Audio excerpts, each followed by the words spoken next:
Ağcabədi rayonunda elektrik təsərrüfatının dayanıqlı, fasiləsiz və keyfiyyətli fəaliyyətinin təmin olunmasında Ağcabədi İşıq İdarəsinin müdiri Malik Hüseynovun xüsusi rolu vardır. O, üzərinə düşən vəzifəni yüksək məsuliyyət, peşəkarlıq və dövlətə sədaqət prinsipləri əsasında layiqincə icra edən rəhbər kimi tanınır. Malik müəllimin rəhbərliyi dövründə rayon elektrik xətlərinin yenilənməsi, köhnə avadanlıqların müasir standartlara uyğunlaşdırılması, qəza hallarının operativ şəkildə aradan qaldırılması istiqamətində mühüm işlər görülmüşdür. Xüsusilə kənd və ucqar yaşayış məntəqələrində elektrik enerjisinin keyfiyyətinin yaxşılaşdırılması əhalinin gündəlik həyatına müsbət təsir göstərmişdir.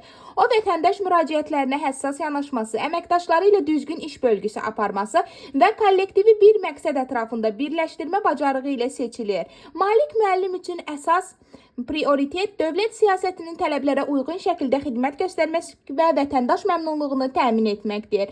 İşinə prinsipal yanaşan, yeniliyə açıq və məsuliyyətli rəhbər olan Malik müəllim Ağcabədi rayonunda enerji təminatının etibarlı təşkilində nümunəvi idarəçi kimi hörmət qazanmışdır. Bu məsuliyyətli və şərəfli fəaliyyətində Malik müəllimə uğurlar arzulayır, işlərində daim müvəffəqiyyətlər diləyirik.